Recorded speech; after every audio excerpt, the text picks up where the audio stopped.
Pernahkah kalian membayangkan, seorang wanita muda yang cantik, kaya raya, punya segalanya, tiba-tiba memilih untuk duduk di kursi roda, seolah dirinya lumpuh? Wajah berpikir. Bukan karena takdir, bukan karena kecelakaan parah, tapi karena sebuah alasan besar yang tak banyak orang tahu. Ia ingin tahu, siapa yang benar-benar mencintainya dengan tulus, dan siapa yang hanya mendekat karena harta dan jabatan. Dan siapa sangka, justru seorang office boy sederhana, dengan pakaian kerja penuh noda minyak, dialah yang tanpa pamrih merawat sang CEO hari demi hari. Dari ketulusan itulah, sebuah kisah cinta yang tak pernah diduga dunia pun terukir. Interaksi dengan penonton. Sebelum kita lanjut ke kisah lengkapnya, aku mau tahu dulu nih. Tangan menunjuk kanan kalian nonton video ini dari daerah mana aja? Yuk tulis di kolom komentar biar kita bisa saling kenal satu sama lain.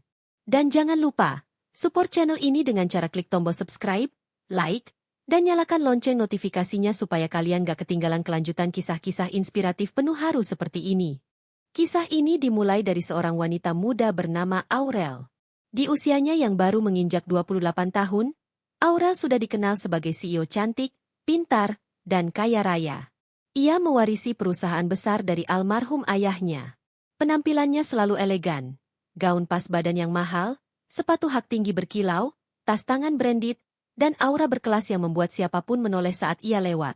Namun, di balik semua kesempurnaan itu, Aurel menyimpan rahasia besar. Setelah mengalami sebuah kecelakaan ringan, ia memutuskan untuk berpura-pura lumpuh dan menggunakan kursi roda. Bukan karena ia benar-benar tidak bisa berjalan, melainkan untuk menguji orang-orang di sekelilingnya. Siapa yang benar-benar peduli padanya? Siapa yang hanya berpura-pura baik demi harta dan kedudukan? Hari-hari berlalu, Aurel tetap datang ke kantornya dengan kursi roda. Karyawan menyambutnya dengan penuh hormat. Tapi di balik itu banyak yang bergosip. Ada yang berkata sinis, sayang sekali, bos muda secantik itu sekarang cacat. Ada pula yang hanya berpura-pura ramah di depannya, lalu membicarakannya di belakang. Aurel tersenyum tipis setiap kali mendengar bisikan-bisikan itu. Dalam hati, ia sudah terbiasa dengan kepalsuan dunia. Ia tahu, uang dan jabatan bisa membuat banyak orang mendekat, tapi tidak semua datang dengan hati yang tulus. Disinilah tokoh kedua hadir.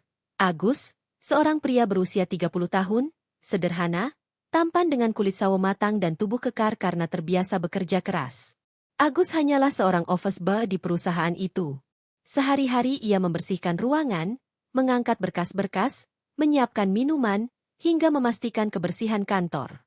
Meskipun jabatannya dianggap rendah oleh sebagian karyawan lain, Agus memiliki satu hal yang tidak semua orang punya, ketulusan hati. Ia tidak pernah mengeluh, selalu bekerja dengan senyum, dan memperlakukan semua orang sama, baik itu sesama OB, staf, maupun atasannya. Pertemuan pertama Aurel dan Agus terjadi di sebuah pagi yang tampak biasa. Saat itu, kursi roda Aurel tersangkut di ambang pintu. Para staf yang melihat justru hanya melirik sekilas, tidak ada yang benar-benar bergerak membantu. Beberapa bahkan pura-pura sibuk dengan ponsel mereka. Agus yang baru saja keluar dari gudang kebersihan segera menghampiri. Dengan wajah tulus, ia berkata pelan, "Sebentar ya, Bu, biar saya bantu dorong kursinya."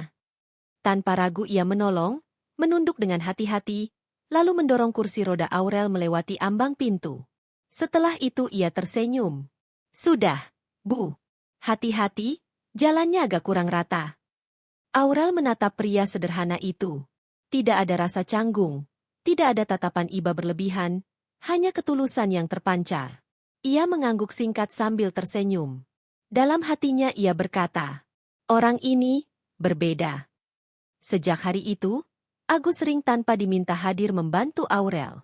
Ia tidak hanya sekadar mendorong kursi roda, tapi juga menyiapkan minuman hangat saat hujan, memayungi ketika turun gerimis, bahkan sesekali menyelipkan kata-kata penyemangat.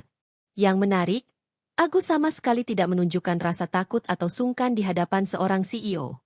Baginya, Aurel adalah manusia biasa yang kebetulan membutuhkan bantuan lebih. Sementara sebagian karyawan lain melihat Aurel sebagai bos kaya lumpuh yang harus dihormati karena jabatannya, Agus melihatnya sebagai seorang wanita yang tetap layak diperlakukan dengan tulus. Bagi Aurel, sikap itu terasa menyentuh. Setiap kali Agus ada di dekatnya, ia merasa nyaman, seolah ada kehangatan yang jarang ia temui bahkan dari keluarga atau sahabat dekatnya. Namun, di balik semua itu, Aurel masih menyimpan pertanyaan besar. Apakah ketulusan Agus benar-benar murni, atau hanya permainan semata? Untuk itulah ia terus melanjutkan sandiwara, lumpuhnya, ingin melihat sejauh mana Agus bertahan merawat dan mendampinginya. Dan dari sinilah kisah mereka mulai berjalan. Pagi itu, suasana kantor terlihat ramai seperti biasa. Karyawan sibuk dengan laporan, telepon berdering tanpa henti, dan suara sepatu beradu dengan lantai marmer. Aurel datang dengan kursi rodanya, dibantu seorang staf yang setengah hati mendorong. Sesampainya di depan ruangannya, staf itu buru-buru pamit dengan alasan ada pekerjaan lain. Aurel hanya menghela napas. Sudah biasa diperlakukan seperti itu. Tiba-tiba, roda kursi Aurel tersangkut karpet yang melipat. Ia berusaha menarik, namun gagal. Orang-orang yang lewat hanya menoleh sebentar, lalu kembali berjalan. Tidak ada yang sungguh-sungguh mau membantu. Saat itulah Agus muncul. Ia baru saja selesai membawa tumpukan map dari lantai bawah. Begitu melihat Aurel kesulitan, ia langsung meletakkan map di meja terdekat dan menghampiri. "Permisi, Bu. Biar saya bantu," katanya dengan nada sopan tapi tulus.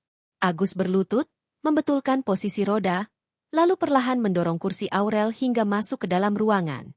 Setelah itu ia berdiri, menatap Aurel dengan senyum ringan. "Sekarang sudah aman, Bu. Maaf kalau tadi bikin repot." Aurel sempat terdiam. Ia memperhatikan Agus yang wajahnya berkeringat. Bajunya sederhana dengan bercak noda pembersih, tapi tatapan matanya jujur. Tidak ada rasa jijik, tidak ada pandangan iba berlebihan, dan yang paling penting, tidak ada kepura-puraan. "Terima kasih," jawab Aurel singkat, tapi di dalam hatinya ada rasa berbeda. Untuk pertama kali sejak berpura-pura lumpuh, ia merasa benar-benar dihargai sebagai manusia, bukan sebagai bos besar atau orang cacat yang dikasihani. Hari-hari berikutnya, pertemuan dengan Agus semakin sering terjadi. Setiap pagi, Agus selalu menyapanya dengan ramah. Jika melihat kursi roda Aurel agak kotor, ia diam-diam membersihkannya. Kalau Aurel kesulitan meraih sesuatu, Agus dengan cepat menawarkan bantuan tanpa menunggu perintah. Suatu sore, saat hujan deras mengguyur kota, Aurel hendak pulang. Sopir pribadinya terlambat datang, dan staf-staf lain sudah pulang lebih dulu. Ia duduk di kursi rodanya di dekat pintu lobi, menatap rintik hujan yang jatuh membasahi jalan. Hawa dingin membuat tubuhnya menggigil. Agus yang kebetulan masih membersihkan ruangan melihat keadaan itu. Ia segera berlari ke gudang kecil, mengambil payung besar, lalu bergegas ke arah Aurel. "Bu, jangan di sini. Dingin. Biar saya temani sampai mobil datang." Tanpa ragu, Agus berdiri di samping Aurel, memayunginya dari derasnya hujan yang masuk lewat pintu kaca. Bajunya basah terkena cipratan, tapi ia tidak peduli. Ia bahkan sempat berkata, "Semoga sopirnya cepat datang." "Ya, Bu. Kalau terlambat, saya bisa bantu pesan taksi online." Aurel menoleh, memperhatikan wajah pria sederhana itu. Ada ketulusan nyata yang terpancar. Ia merasakan sesuatu yang belum pernah ia rasakan dari pria-pria mapan yang dulu sering mendekatinya. Kehangatan, kepedulian, dan keikhlasan tanpa pamrih. Malam itu, di dalam hatinya muncul sebuah kalimat yang tak bisa ia tolak. Pria ini berbeda. Dia benar-benar tulus. Sejak kejadian itu, Aurel mulai memperhatikan Agus lebih sering. Setiap gerak-geriknya, setiap cara ia berbicara, dan setiap tindakan kecil yang selalu tulus. Di sisi lain, Aurel juga semakin mantap melanjutkan sandiwara lumpuhnya. Ia ingin tahu, sejauh mana ketulusan Agus mampu bertahan. Namun, ia tidak menyadari satu hal. Di balik sikap tulusnya, Agus juga mulai merasakan sesuatu yang berbeda pada dirinya. Rasa sayang yang diam-diam tumbuh setiap kali melihat Aurel berjuang di kursi roda. Pertemuan mereka yang sederhana ternyata menjadi awal dari sebuah kisah besar. Hari demi hari berlalu, dan bagi Aurel, kehadiran Agus semakin terasa berbeda. Bukan karena Agus melakukan hal-hal besar, melainkan karena sikap kecilnya yang penuh ketulusan. Suatu pagi, hujan turun rintik-rintik. Aurel baru saja tiba di kantor dengan kursi rodanya. Udara dingin membuatnya sedikit menggigil. Tanpa diminta, Agus datang membawa segelas teh hangat ke ruangannya. "Ini, Bu. Teng. Biar agak enakan badannya. Aurel sempat menoleh, sedikit terkejut. Kamu tahu aku suka teh hangat. Agus tersenyum sederhana. Saya lihat kemarin waktu hujan juga ibu minum teh. Jadi saya buatkan lagi. Bagi orang lain, itu mungkin hanya hal kecil. Tapi bagi Aurel, perhatian sederhana itu membuat hatinya hangat. Ia bahkan sempat tersenyum tipis sambil menatap teh yang mengepulkan asap. Hari lain, saat Aurel hendak memasuki ruang rapat, roda kursinya kembali tersangkut. Beberapa staf hanya melirik dan berlalu begitu saja. Agus yang kebetulan lewat segera menolong. Bukan hanya mendorong kursi roda, ia juga memastikan karpet yang melipat dirapikan agar tidak membahayakan. Kalau ada yang kurang nyaman, Bu, kasih tahu saya. Biar saya benarkan, katanya ringan. Aurel menatapnya lagi. Tak ada rasa sungkan, tak ada basa-basi berlebihan. Hanya niat membantu dengan tulus. Kebaikan kecil lain terjadi saat sore menjelang. Aurel duduk di taman kecil dekat kantor, menikmati udara segar. Ia memperhatikan bunga-bunga yang mulai layu. Tak lama kemudian, Agus datang dengan membawa penyiram tanaman. Ibu suka bunga ya? Biar saya siram sekalian, biar nggak cepat kering, ucapnya. Aurel mengernyit. Kenapa kamu repot-repot? Itu kan bukan tugasmu. Agus hanya tertawa kecil. Kadang bukan soal tugas, Bu. Kalau memang bisa bikin yang lain senang, kenapa tidak dilakukan? Jawaban itu membuat Aurel terdiam lama. Dalam hatinya, ia mulai membandingkan. Banyak orang di sekitarnya yang punya segalanya, tapi jarang sekali melakukan sesuatu tanpa pamrih. Sedangkan Agus, yang hanya seorang OB dengan gaji pas-pasan, bisa memberi perhatian tulus tanpa diminta. Malamnya, di kamarnya yang mewah, Aurel tak bisa berhenti memikirkan Agus. Bukan karena penampilannya, bukan karena jabatannya, tapi karena sikap-sikap kecil yang begitu tulus. Kenapa orang ini selalu bisa membuatku merasa dihargai? Pikirnya. Namun, di balik semua itu, ada rasa takut yang menyelip. Aurel sadar bahwa dirinya masih berpura-pura lumpuh. Bagaimana jika suatu saat Agus mengetahui kebenaran ini? Apakah ia akan tetap sama? Atau justru pergi seperti orang lain? Hari berikutnya, ujian kecil kembali hadir. Aurel sengaja meminta hal-hal sepele, seperti mengambilkan buku yang sebenarnya bisa ia jangkau, atau memanggil Agus hanya untuk menggeser kursi yang posisinya kurang nyaman. Ia ingin tahu, apakah Agus akan menunjukkan rasa kesal. Namun yang terjadi justru sebaliknya. Agus selalu menuruti dengan sabar. Bahkan ketika wajahnya tampak lelah, ia tetap tersenyum. Enggak apa-apa, Bu. Kalau ibu nyaman, saya juga ikut senang. Kata-kata itu membuat hati Aurel semakin bergetar. Ia menunduk, menahan senyum yang tak bisa ia sembunyikan. Untuk pertama kalinya dalam hidupnya, ia merasa benar-benar diperhatikan bukan karena harta, bukan karena status, tapi karena dirinya sendiri. Seiring waktu, kebaikan-kebaikan kecil Agus menjadi sesuatu yang membekas di hati Aurel.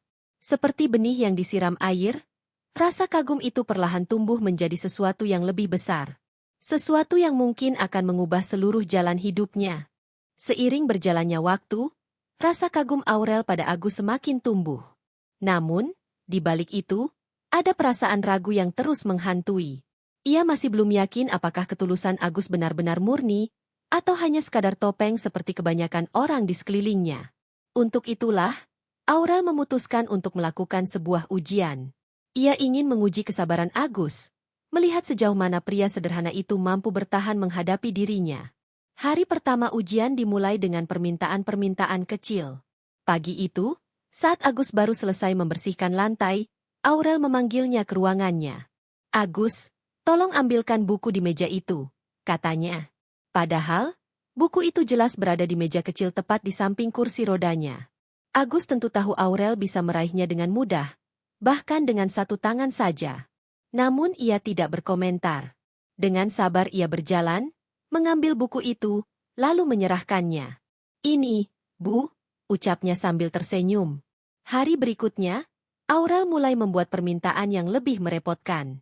Ia menyuruh Agus bolak-balik ke kantin hanya untuk membeli air mineral yang sebenarnya tersedia di dispenser dekat ruangannya. Bahkan sekali waktu, ia meminta Agus untuk menggeser kursi rodanya sedikit ke kiri, lalu beberapa menit kemudian menyuruhnya kembali menggeser ke kanan.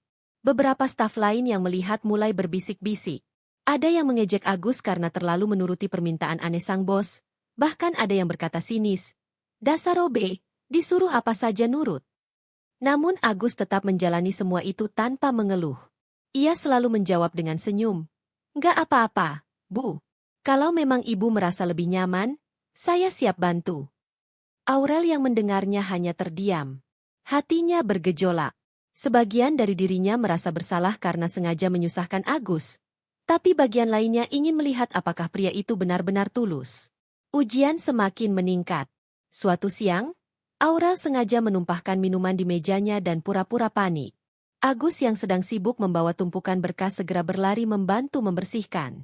Tangannya cekatan, wajahnya serius, dan ia tidak sekalipun mengeluh meski noda itu cukup sulit dihapus. Setelah selesai, ia menatap Aurel dengan senyum ringan. "Sudah, Bu. Jangan khawatir. Nanti meja ini akan saya poles lagi biar lebih bersih." Aurel terpaku. Tidak ada satupun ekspresi kesal di wajah Agus. Justru ada ketulusan yang semakin jelas terpancar. Namun ujian terbesar terjadi ketika Aurel sengaja meninggalkan ponselnya di lantai. Ia berpura-pura kesulitan meraihnya. Saat Agus datang, ia berkata dengan nada agak manja, "Agus, tolong ambilkan. Berat sekali rasanya buat aku membungkuk." Agus segera mengambil ponsel itu dan menyerahkannya. Tetapi kali ini, ia tidak hanya memberi tanpa bicara. Dengan suara lembut ia berkata, "Bu, saya tahu mungkin Ibu sedang merasa lelah, tapi jangan terlalu keras menguji diri. Kalau butuh bantuan, bilang saja. Saya nggak keberatan sama sekali. Selama saya ada, saya bakal bantu semampu saya." Kata-kata itu membuat dada Aurel bergetar. Ia menunduk, tidak sanggup menatap Agus lebih lama. Dalam hatinya, perasaan bersalah semakin kuat. Ia sadar, semua ujian yang ia berikan tidak sedikit pun menggoyahkan ketulusan pria itu. Di malam hari, Aurel duduk sendiri di kamarnya. Ia menatap kursi rodanya yang terparkir di sudut ruangan. "Apa aku terlalu jahat?" bisiknya pada diri sendiri. Namun kemudian ia menghela napas panjang. "Aku hanya ingin memastikan, kalau memang dia benar-benar tulus, aku harus tahu sejak awal." Keesokan harinya, Aurel kembali datang ke kantor. Ia menatap Agus yang tengah sibuk mengepel lantai. Peluh bercucuran di wajah pria itu, tapi senyumnya tetap mengembang setiap kali ada karyawan lewat. Aurel sadar, ketulusan Agus bukanlah sesuatu yang dibuat-buat. Itu memang sifat aslinya. Hari-hari penuh ujian itu justru membuat Aurel semakin yakin bahwa Agus berbeda dari yang lain. Ia tidak hanya sabar menghadapi segala permintaan, tapi juga memperlihatkan ketulusan yang konsisten, tanpa berharap balasan apapun. Perlahan, di hati Aurel mulai tumbuh sebuah perasaan baru. Perasaan yang dulu pernah ada namun hilang ditelan kekecewaan pada orang-orang palsu di sekitarnya. Perasaan itu kini tumbuh kembali, dipupuk oleh kebaikan dan kesabaran seorang office boy sederhana. Dan Aurel tahu, ini bukan lagi sekadar ujian. Hatinya sendiri mulai ikut terjebak dalam sandiwara yang ia ciptakan. Hari-hari terus bergulir, dan hubungan antara Aurel serta Agus semakin erat. Awalnya, Aurel hanya ingin menguji ketulusan pria sederhana itu. Namun perlahan, ia mulai merasakan sesuatu yang berbeda. Ada kehangatan setiap kali Agus berada di dekatnya. Ada ketenangan saat mendengar suaranya, dan ada senyum tulus yang selalu membuat hatinya lebih ringan. Suatu sore, ketika sebagian besar karyawan sudah pulang, Aurel masih duduk di ruangannya. Di luar, hujan turun deras. Ia menatap ke arah jendela, hatinya terasa kosong. Entah mengapa, sejak orang tuanya meninggal, rasa sepi itu tidak pernah benar-benar hilang. Tiba-tiba pintu diketuk pelan. Agus masuk dengan membawa payung basah yang baru saja ia lipat. "Bu, hujan deras sekali. Saya bawakan teh hangat, biar ibu nggak kedinginan," katanya sambil meletakkan cangkir di meja. Aurel tertegun. Ia tidak pernah memintanya melakukan itu. Namun Agus selalu punya cara untuk membuatnya merasa diperhatikan. Ia menatap cangkir teh itu, lalu menatap Agus. "Kenapa kamu selalu repot-repot begini?" tanyanya pelan. Agus tersenyum, matanya jernih penuh ketulusan. "Kalau saya bisa bikin ibu merasa lebih baik, kenapa harus saya anggap repot?" Hidup ini lebih indah kalau kita bisa berguna untuk orang lain. Kata-kata itu seperti anak panah yang menembus hati Aurel. Ia menunduk, berusaha menyembunyikan matanya yang mulai berkaca-kaca. Selama ini, begitu banyak orang yang mendekatinya hanya untuk kepentingan, untuk harta dan jabatannya. Tapi Agus, ia berbeda. Hari-hari berikutnya, Aurel semakin memperhatikan Agus. Setiap kali pria itu sibuk membersihkan halaman, membantu karyawan lain, atau sekadar menyapa dengan ramah, ada sesuatu yang membuat hati Aurel bergetar. Ia melihat ketulusan itu bukan hanya untuk dirinya, tapi untuk semua orang. Agus menjalani hidup dengan sederhana, namun dengan hati yang besar. Suatu ketika, Aurel diam-diam memperhatikan Agus dari kejauhan. Ia melihat pria itu sedang duduk di musola kecil dekat kantor, menundukkan kepala dalam doa. Bibirnya bergerak pelan, seolah sedang mengucapkan permintaan kepada Tuhan. Aurel penasaran. Setelah Agus selesai, ia mendekat dengan kursi rodanya. Agus, aku boleh tanya sesuatu? Agus mengangguk. Tentu, Bu. Silakan. Aku lihat kamu berdoa tadi. Apa yang kamu minta? Tanya Aurel hati-hati. Agus tersenyum kecil. Saya hanya minta kesehatan buat ibu. Semoga Tuhan selalu jaga ibu, jauhkan dari rasa sakit, dan kasih kekuatan supaya ibu tetap semangat. Hati Aurel serasa berhenti berdetak sejenak. Air matanya hampir jatuh. Tapi ia buru-buru mengusapnya. Tak pernah sekalipun ia mendengar seseorang berdoa dengan tulus untuk dirinya. Apalagi seorang office boy yang bahkan tidak punya alasan untuk peduli sejauh itu. Sejak saat itu, Aurel mulai sering memikirkan Agus. Ia teringat senyumnya, ucapannya, bahkan doa-doa tulusnya. Setiap kali pria itu ada di dekatnya, dunia seakan terasa lebih hangat. Namun, di sisi lain, Aurel merasa bingung. Bagaimana mungkin seorang CEO muda, cantik, kaya raya seperti dirinya bisa jatuh hati pada seorang OB sederhana? Apa kata orang-orang nanti? Bagaimana jika rahasianya terbongkar? Bahwa ia sebenarnya tidak lumpuh? Pergulatan batin itu semakin sering menghantuinya. Malam-malamnya dipenuhi rasa gelisah. Namun juga rindu. Ia berbaring di tempat tidur, menatap langit-langit, lalu berbisik pada dirinya sendiri. Apa mungkin? Ini cinta. Sementara itu, Agus tetap menjalani hari-harinya seperti biasa. Ia tidak pernah menunjukkan sesuatu yang berlebihan. Yang ia lakukan hanyalah merawat Aurel dengan tulus, tanpa pamrih. Namun di lubuk hatinya, Agus juga mulai merasakan perasaan yang berbeda. Setiap kali melihat Aurel tersenyum, ia merasa bahagia. Setiap kali mendengar tawa Aurel, hatinya ikut ringan. Tapi ia sadar betul posisinya. Ia hanyalah seorang OB sederhana, bukan pria yang pantas mendampingi seorang wanita kaya raya seperti Aurel. Maka, ia memilih menyimpan rapat-rapat perasaannya. Baginya, bisa berada di dekat Aurel saja sudah cukup. Namun, tanpa mereka sadari, benih-benih cinta itu sudah tumbuh subur di hati keduanya. Cinta yang lahir bukan dari harta, bukan dari status, melainkan dari ketulusan dan doa yang dipanjatkan dalam diam. Dan pada saat yang sama, takdir mulai menyiapkan jalan yang lebih besar bagi mereka berdua. Hari itu kantor sedang sibuk-sibuknya. Ada kunjungan investor besar dari luar negeri. Semua karyawan bekerja ekstra agar acara berjalan lancar. Aurel yang masih berpura-pura lumpuh ikut hadir dalam rapat besar di ruang utama. Ia tampil dengan gaun elegan, duduk di kursi roda yang selama ini menjadi penyamaran utamanya. Namun, hari itu sebuah kejadian tak terduga hampir membuka semua rahasianya. Saat acara berlangsung, salah satu investor menaruh map berisi dokumen di ujung meja yang agak jauh. Tanpa sadar, Aurel berdiri setengah dari kursinya untuk meraihnya, gerakan refleks yang nyaris terlihat jelas. Untungnya, hanya Agus yang melihat momen itu dari kejauhan. Agus terkejut, matanya melebar. Ia hampir tidak percaya dengan apa yang baru saja ia lihat. CEO muda yang selama ini ia rawat, yang setiap hari ia bantu bergerak dengan kursi roda, ternyata mampu berdiri. Namun sebelum ia sempat bereaksi lebih jauh, Aurel cepat-cepat duduk kembali dan pura-pura lemah. Senyumnya tipis, seakan tidak terjadi apa-apa. Para investor tidak menyadari apapun, rapat tetap berjalan lancar. Tapi Agus, hatinya penuh tanda tanya. Setelah acara selesai, Agus mencari waktu untuk berbicara dengan Aurel. Saat ia menemukan Aurel sendirian di ruang kerjanya, ia memberanikan diri.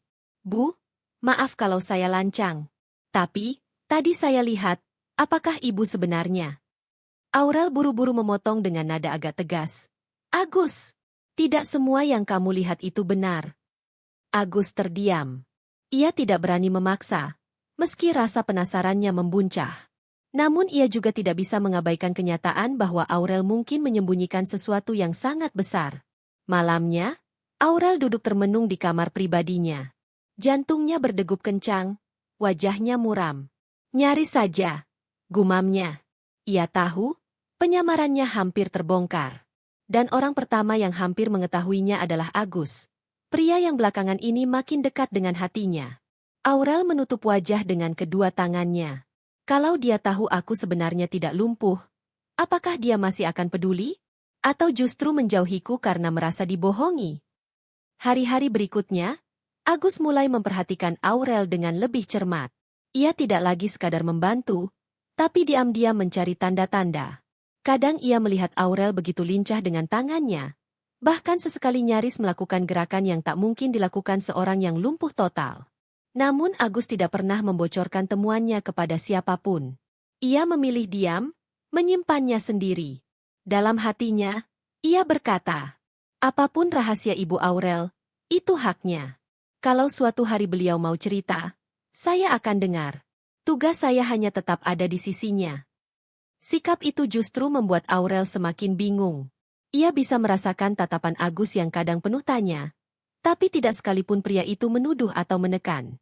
Suatu sore, saat hujan rintik-rintik, Aurel memanggil Agus ke ruangannya. Dengan suara pelan, ia berkata, Agus, kamu itu aneh. Kamu pasti punya banyak pertanyaan, tapi kamu gak pernah memaksa aku untuk menjawab. Kenapa? Agus menunduk sopan. Karena saya tahu setiap orang punya luka, punya rahasia. Saya nggak punya hak untuk membongkar sesuatu yang ibu belum siap bagikan. Yang penting, saya bisa ada kalau ibu butuh bantuan. Aurel terdiam lama. Air matanya hampir jatuh. Tapi ia tahan.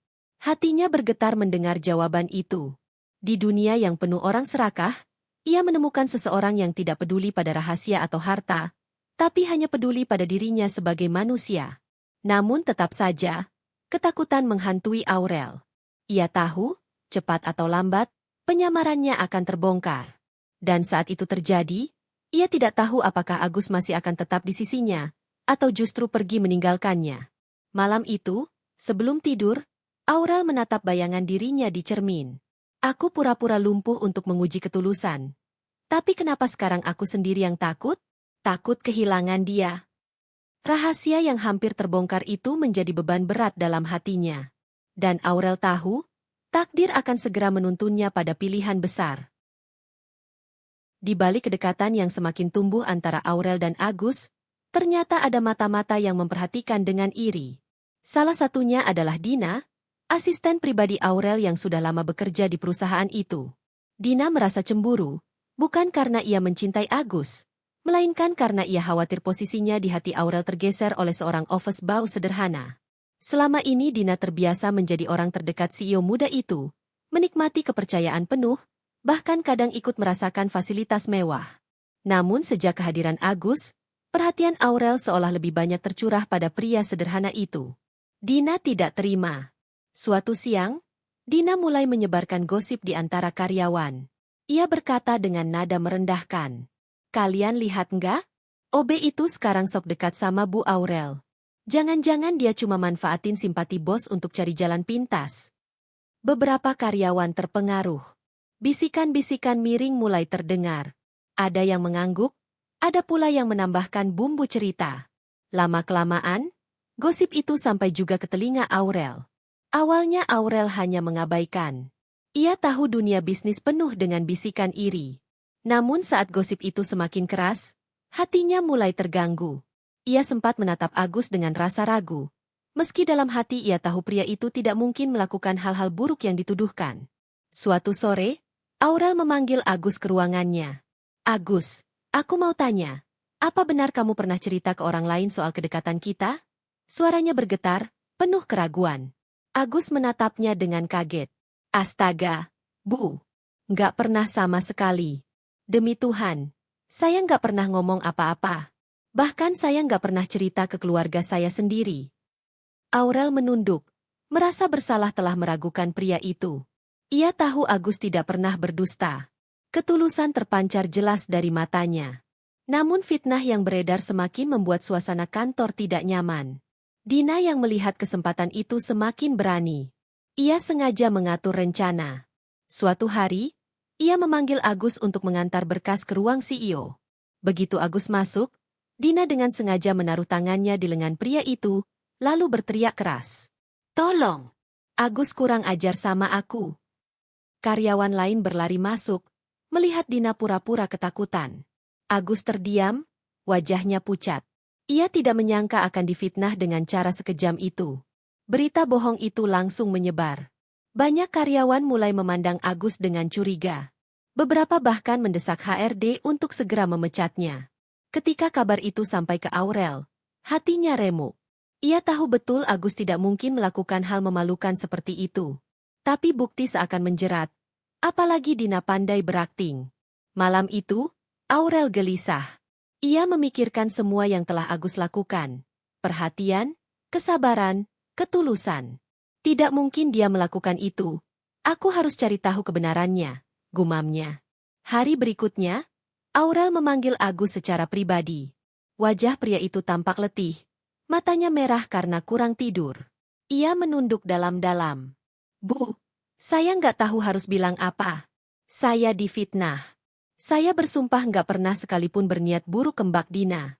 Tapi kalau ibu percaya sama mereka, saya rela mundur dari sini. Aurel tercekat mendengarnya. Air matanya menetes tanpa ia sadari. Tidak, Gus. Aku percaya sama kamu. Aku kenal kamu lebih dari mereka semua. Aku tahu kamu nggak mungkin seperti itu. Agus menatapnya dengan mata berkaca-kaca. Terima kasih, Bu. Selama ibu percaya sama saya, itu sudah cukup. Dengan tekad bulat, Aurel kemudian menyelidiki kasus itu sendiri. Ia memeriksa rekaman CCTV di sekitar ruangan. Dari rekaman itulah, kebenaran terbongkar. Terlihat jelas Dina yang lebih dulu mendekati Agus dan pura-pura ketakutan. Semua tuduhan itu hanyalah sandiwara. Keesokan harinya, Aurel memanggil seluruh staf. Dengan suara tegas, ia mengumumkan hasil penyelidikannya. Dina terbukti berbohong dan segera diberhentikan dari jabatannya. Saya tidak akan pernah menoleransi fitnah di perusahaan ini. Dan saya tegaskan, Agus adalah orang yang jujur serta tulus. Saya percaya penuh padanya. Suasana ruangan terdiam. Beberapa karyawan menunduk malu. Sementara Agus hanya bisa berdiri kaku dengan mata berkaca-kaca. Ia tidak pernah menyangka seorang CEO sekelas Aurel mau membela dirinya di depan semua orang. Dalam hatinya, Agus berbisik, "Terima kasih, Bu. Terima kasih sudah percaya. Saya akan selalu setia ada di sisi ibu."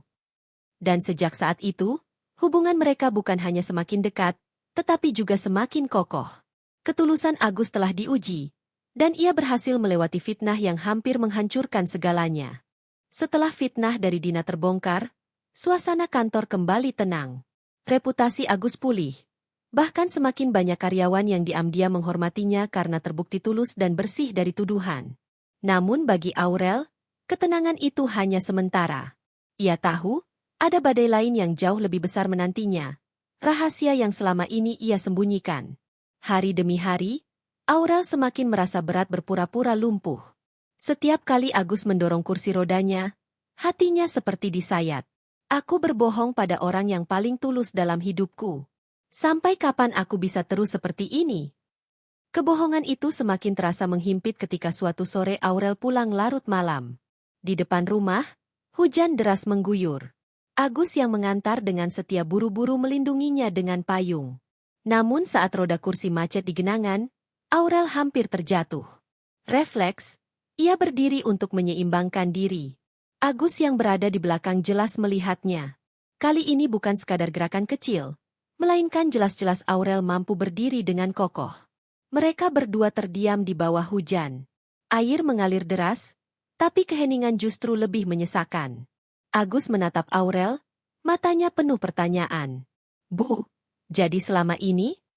Aurel tak bisa lagi mengelak. Air matanya bercampur dengan hujan. Iya, Gus. Aku tidak lumpuh. Semuanya hanya sandiwara. Agus terpaku. Jantungnya berdegup kencang. Ia ingin marah, ingin kecewa, tapi bibirnya keluh. Ia hanya berdiri, membiarkan hujan membasahi tubuhnya. Dengan suara bergetar, Aurel mulai menjelaskan. Aku melakukan ini karena aku sudah lelah. Gus. Semua orang mendekatiku hanya karena harta dan jabatan. Mereka berpura-pura peduli. Tapi ketika aku benar-benar butuh, tidak ada yang setia. Aku ingin tahu, apakah masih ada orang yang benar-benar tulus. Itu sebabnya aku pura-pura lumpuh. Dan kamu, Gus, kamu satu-satunya yang benar-benar ada untukku. Agus mengepalkan tangan. Rasa sakit bercampur dengan haru menyeruak dalam dadanya. Ia menunduk. Mencoba menata hatinya. Kenapa, Bu? Kenapa Ibu nggak jujur dari awal? Saya ini cuma OB. Kalaupun Ibu bilang apa adanya, saya tetap akan peduli. Saya nggak butuh alasan untuk sayang sama Ibu. Kata-kata itu menghantam hati Aurel. Tangisnya pecah.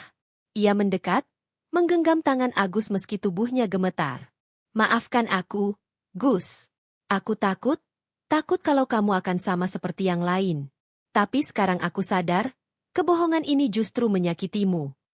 Agus menarik napas panjang. Matanya berkaca-kaca, tapi ia berusaha tegar. Saya memang kaget. Sakit rasanya tahu ibu nggak percaya dari awal. Tapi, saya juga ngerti. Ibu sudah banyak terluka. Saya cuma minta satu hal sekarang. Jangan ada rahasia lagi di antara kita. Aurel mengangguk sambil terus menangis.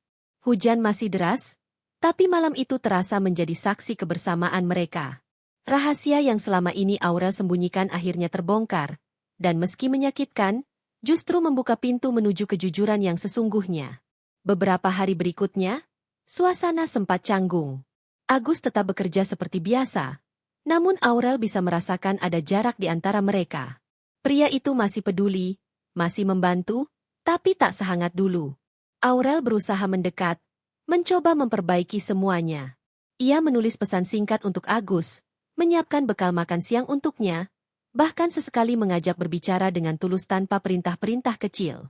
Perlahan, dinding di hati Agus mulai retak. Hingga pada suatu malam, Agus pulang larut setelah lembur. Di depan gerbang rumah Aurel, ia berhenti sejenak. Aurel yang menunggunya di teras menghampiri. Agus, ucapnya dengan suara lirih. Aku tahu aku sudah salah. Tapi izinkan aku memperbaikinya. Aku tidak ingin kehilanganmu hanya karena kebodohanku sendiri. Agus menatapnya lama. Tatapan itu penuh pergulatan, tapi juga penuh kasih. Akhirnya ia menghela napas dan berkata, saya nggak pernah benar-benar marah, Bu. Saya cuma butuh waktu. Dan sekarang, kalau memang ibu sungguh-sungguh, saya akan tetap di sini. Saya nggak akan pergi. Aurel tersenyum di balik air matanya. Untuk pertama kalinya, ia merasa benar-benar lega. Rahasia yang ia pendam akhirnya terbongkar, dan meski sempat melukai, ternyata tidak memutuskan ikatan yang telah terbentuk. Kini, hubungan mereka bukan lagi dibangun atas kebohongan, melainkan atas kejujuran yang menyakitkan, tapi menyembuhkan. Setelah rahasia besar itu terungkap, Aurel merasa hidupnya jauh lebih ringan. Tidak ada lagi kebohongan, tidak ada lagi topeng. Ia bisa menatap Agus tanpa rasa bersalah, dan Agus perlahan mulai membuka kembali hatinya. Hari-hari berikutnya, kedekatan mereka semakin nyata.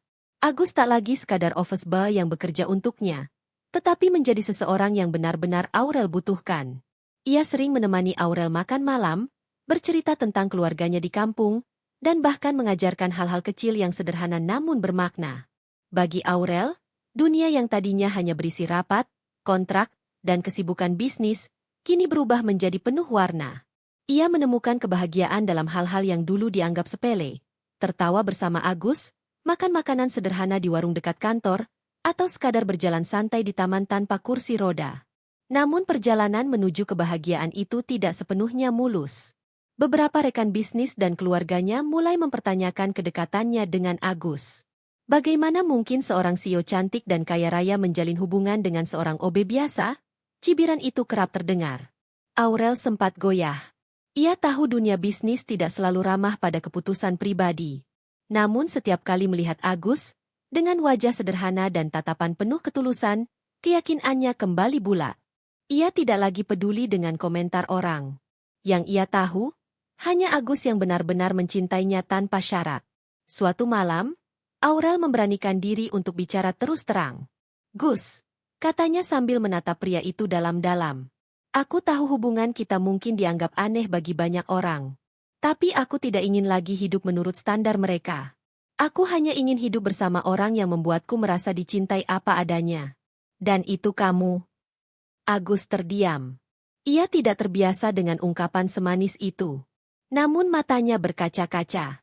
Ia menggenggam tangan Aurel dengan hati-hati, seakan takut kehilangan. "Bu, saya ini siapa sih? Cuma OB, nggak punya apa-apa. Saya takut nggak bisa bikin ibu bahagia." Aurel tersenyum sambil menggeleng. "Kamu sudah membuatku lebih bahagia daripada semua harta yang kumiliki. Jangan pernah meremehkan dirimu, Gus." Kata-kata itu menjadi titik balik. Agus sadar bahwa cintanya tidak perlu ditakar dengan materi.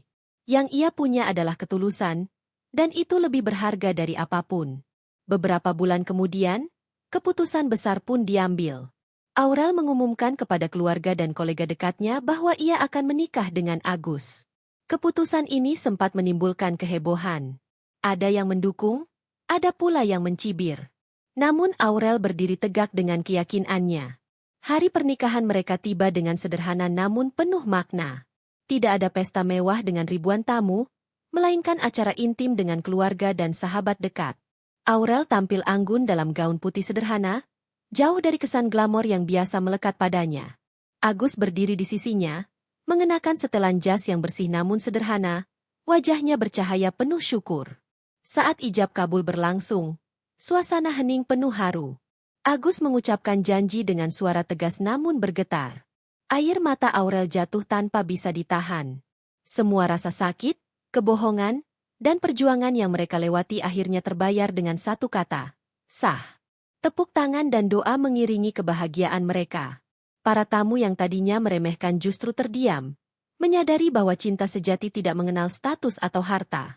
Malam itu, Aurel duduk di samping Agus setelah resepsi usai. Ia menggenggam tangan suaminya erat-erat, lalu berbisik lirih. "Terima kasih, Gus. Karena kamu, aku akhirnya tahu arti cinta yang sesungguhnya. Bukan harta, bukan jabatan, tapi ketulusan." Agus menatapnya dengan senyum tulus. "Saya juga berterima kasih, Bu.